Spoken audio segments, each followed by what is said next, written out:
ikkinchi qism. Keling Xiaoya, sizga bir qadah tutay. Tug'ilgan kuningizga muborak bo'lsin. Mangu mushundaq go'zal turing. Bizning Chinshingning holidan xabar olganingizga ko'p rahmat. Xiaoya dadamning bundaq ta'riflashidan xijil bo'lib, haraqni ichib o'tgandan keyin yuzlari qizargan holda o'ltirdi. Dadam haraqni ichib bo'lgandan keyin menga qarab kulimsirganicha og'iz ochdi. Chinshing, qandaqroq? Opang ikkimizning bugun qilgani bo'ptimi? Bizning bularni qilishimizning hammasi sen uchun. Dadamning qarashlari birdilla asta-asta o'zgarishga boshladi. Bir oila kishilari uchun hammadan muhim bo'lgani, hammasi bir niyat, bir maqsadda bo'lish. Seningcha deganim to'g'rimi?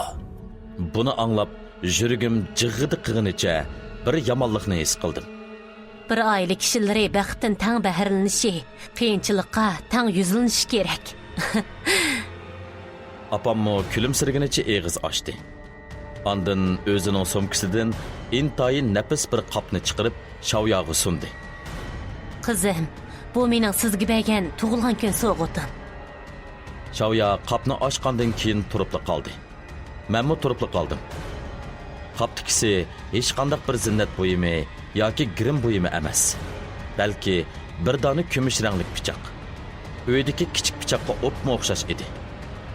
Apam nayt muloyim ovozda yana gapini davom qildi. Xiaoya, buningdan keyin sizmi bizning ailemizning bir a'zosi bo'ldingiz. Ailemizning qoidasini sizmi o'rganishingiz kerak.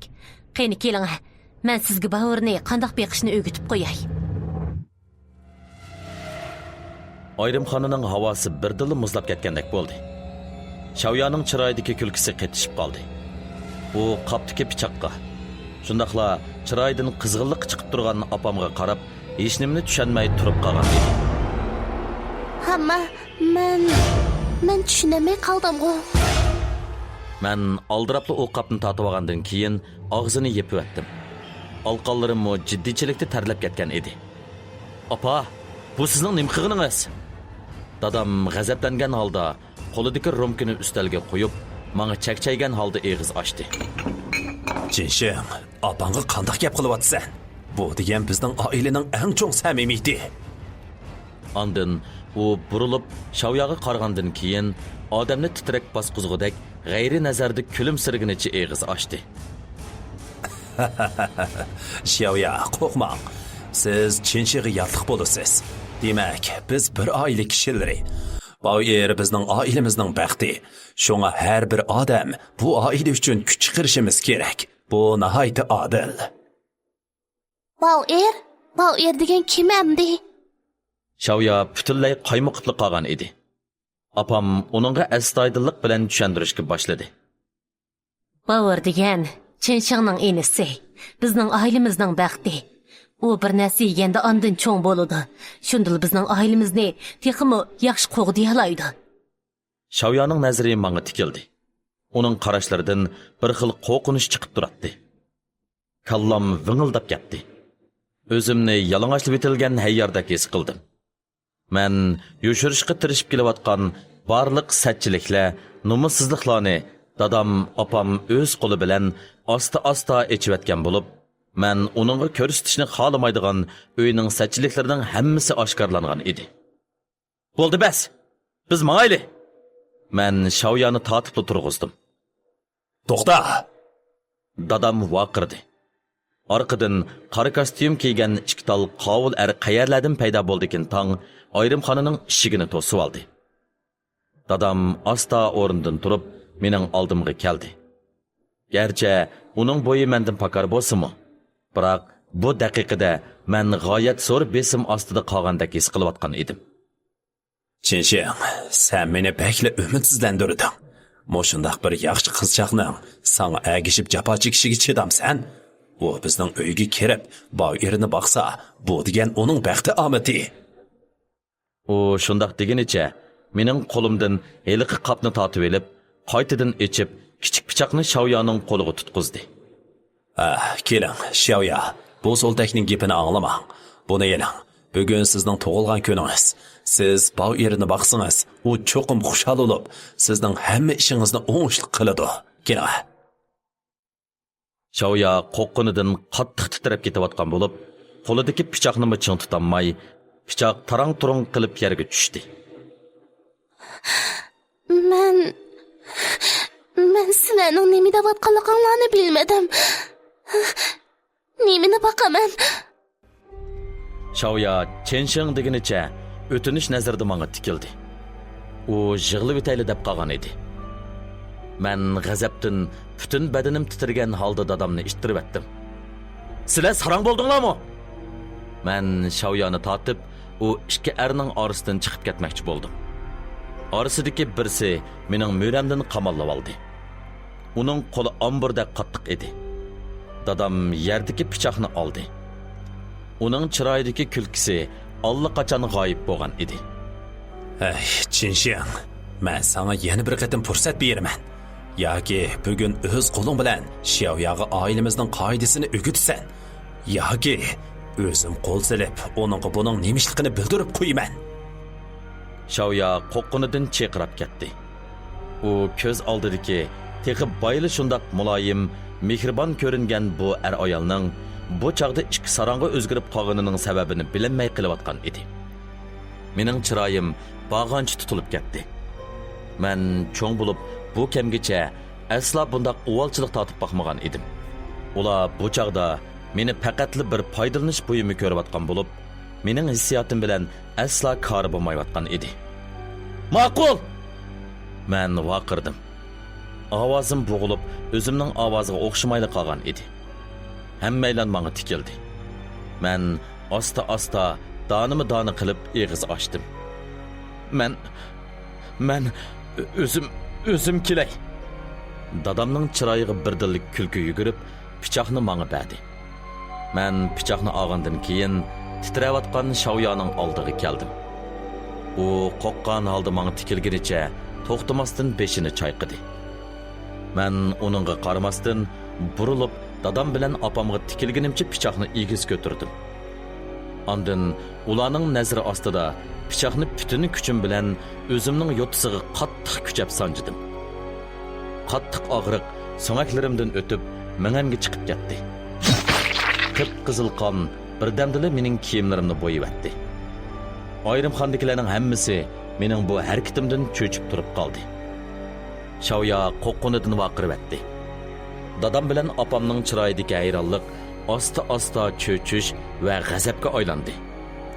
Bu ishning balasi, sarang bo'ldingmi? Dadam etilib kelgunicha qo'limdan pichoqni tortib olmoqchi bo'ldi. Men pichoqni sug'urib elibla yana o'zimning beligiga sanjidim. Qonlar atrofga chochirdi. Yaqin kelma! Men ko'zlarim qonga to'lgan holda vaqirdim. Hech qaysing yaqin kelishma! Men to'xtamay titrab o'tdim. Men buning og'riqdan yoki g'azabdan bo'layotganligini bilmaydim. Kallamda faqat birla ufqum bor edi. Bugun bu yerda o'ladigan ish bo'lsa-mu, ularning Xiaoyaning bir tal mo'yiga chiqilishiga yo'l qo'ymayman. Sizlar heliqi maxluqni boqmoqchi emasmidinglar? Men boqay. Men shundoq deganimcha pichoq bilan badanimni tilishqib boshladim. Garchi pichoqni cho'nqur sanmagan bo'lsam-mu, biroq qonning eqishi odamni qo'rqinishga solatdi. U mening go'shimni yaxshi ko'ratdi-ku. Men uningga beray, yetkichi beray. Xiaoya yig'lab yerda o'tirib qolgan edi. Eliqi ikki armi qetib qolgan bo'lib, damonliqni nima qilarini bilmay qolgan edi. Chenshang, qo'lingni tat. Opam yig'lig'ini vaqirdi. Qo'lingni tat? Meni bundoq qilishga majburlagan vaqtinglarda nima ish qilsizlar, qo'linglarni tatishni o'ylamaysizlar? Men ularga qarab kuldim. Ko'z yoshlarim bo'z to'xtamay eqiyotgan edi. Sizlar uni go'har deb bildinglar. Meni bo'lsa arzimas axlat ko'rdinglar. Sizlarning qalbinglarda o'sha go'sh o'smisdan boshqa yana kim bor edi? Ha? Kichigimdan tortib, nima yaxshi narsa bo'lsa avval u erishidi. U zodi nima narsa? U degan hech nimaga foydasi yo'q bir parcha o'sma. Sizlar o'zinglarning go'shi bilan uni baqdinglar. Endi menimi majburladinglar? Hatto Xiaoyanimi buni so'rab kirmoqchi bo'ldinglar. Sizlarning aqlinglarni ishlab ketdimi? Mening har bir eg'iz so'zim xuddi o'tkir xanjarga o'xshash ularning yuragiga sanjildi. Shundaqla mening yuragimga sanjilyotdi. Nurg'un yillardan buyon yig'ilib qolgan g'azab, uvalchilik, echinish bu daqiqada hammasi portlab chiqqan edi. Dadamning chiroyi qattiq qardab, og'zi titrab ketayotgan bo'lib, bir narsa demoqchi bo'lgan bo'lsa-mu, og'zi gapga kelmay qolgan edi. Apam bo'lsa yerda o'ltirib qolganicha ho'kirab yig'layotgan edi. Men pichoqni tutqunimcha yotamdan kelayotgan og'riqdan turolmay qolayotgan edim. Men ularga tikilganimcha donimi-doni qilib eg'iz ochdim.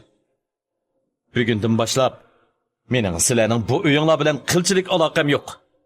Sizlar shu maxluq bilan bir umr birga o'tinglar. Mening sizlar bilan korim yo'q. Endi menimi izlab avor qilmanglar. Men pichoqni tashlaganimcha putumni so'rab Shavyaning yeniga kelib uni yo'ladim. Biz mayli. Bu qitim hech kim meni to'simidi. Men Shavyani yo'lab putumni so'rganimcha ayrimxonadan chiqdim. Har bir qadam og'inimda putumdagi yara eg'izi xuddi o't ko'yayotgandek og'riydi. Biroq ko'nglimda ilgari bo'lib baxmagan bir ozodilik bor edi. Shu ishdan keyin men uydan ko'chib chiqib ketdim. Shavya men bilan ayrilib ketmadi. Aksicha bizning munosabatimiz texmi mustahkamlashdi. U ota-onasining qarish chiqishiga qaramasdan o'zi chiqqan pulga sirtdan bir ijara uy elib, men bilan birga turdi. U mening yaramni tangan vaqtda ko'zlaridan yoshlari taramlab to'kildi. Og'ridimi? Men uningga qarag'inimcha ko'nglim nihoyat ozoda holda eg'iz ochdim. Og'rimidi. Siz yenimda bo'lsangizlar, men hech qanday og'riqdan qo'rqmayman. Men texi o'zimcha endi mening yangi turmushim boshlandi deb o'ylagan edim. Garchi namrat bo'lsam-mu, erkin, umidvor edim. Biroq men pek oddiy o'ylab qolgan edim. Dadam o'zining baxtini ishqa selib, menga taqobil turishga boshladi.